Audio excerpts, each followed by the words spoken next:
కామారెడ్డి జిల్లా కేంద్రంలోని శ్రీరామ్నగర్ పెండింగ్ లో ఉన్న ఫీజు రీయింబర్స్‌మెంట్ స్కాలర్‌షిప్లను వెంటనే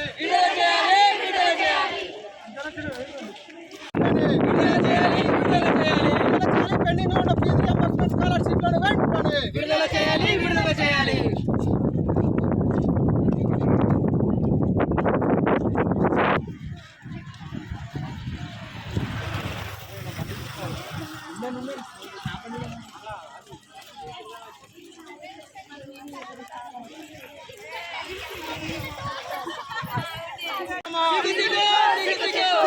విద్యార్థులకు స్కాలర్షిప్లను ఇవ్వలేకపోవడమా, పెండింగ్ ఉన్న ఫీజు రీయింబర్స్‌మెంట్ స్కాలర్షిప్ ను విడుదల చేయాలి. పెండింగ్ ఉన్న ఫీజు రీయింబర్స్‌మెంట్ స్కాలర్షిప్ ను విడుదల చేయాలి. Yes sir.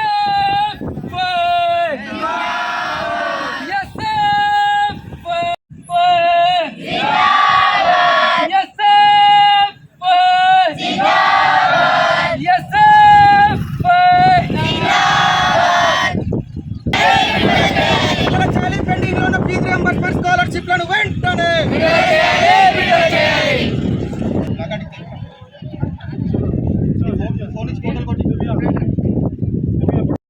కామారెడ్డి జిల్లా కలెక్టర్ కార్యాలయం ముందు భారత విద్యార్థి ఫెడరేషన్ SFI ఆధ్వర్యంలో ధర్నా నిర్వహించడం జరిగింది.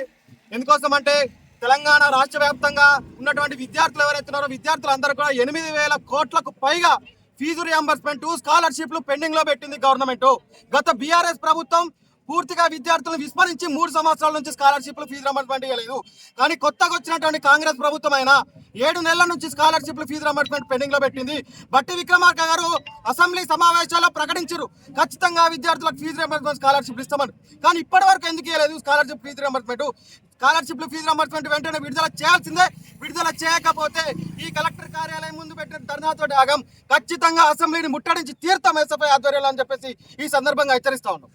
స్కాలర్షిప్స్ విడుదల చేయలేకపోవడం వల్ల విద్యార్థులు అనేక ఇబ్బందులు పడుతున్నారు. యూనివర్సిటీలలో బెస్ ఫీజులు కట్టుకోలేక ఛార్జీల విషయం ఇంకా ఎన్నో ఇబ్బందులు పడుతున్నారు విద్యార్థులు. అదేవిధంగా టీసీలు తీసుకోవడానికి, సర్టిఫికేట్స్ ఏదైనా తీసుకోవడానికి ప్రభుత్వ పాఠశాలలో కానీ, ప్రభుత్వ జూనియర్ కళాశాల కానీ, ప్రభుత్వ డిగ్రీ కళాశాలలో కానీ తీసుకోవడానికి చాలా ఇబ్బందులు పాల్పడుతున్నారు. కాబట్టి విద్యార్థులు అనేక ఇబ్బందులు పడుతున్నారు. తొందరగా ఫీజు రీయింబర్స్‌మెంట్ స్కాలర్షిప్ విడుదల చేయకపోతే ఖచ్చితంగా అసెంబ్లీ ముట్టడిస్తామని హెచ్చరిస్తున్నాం.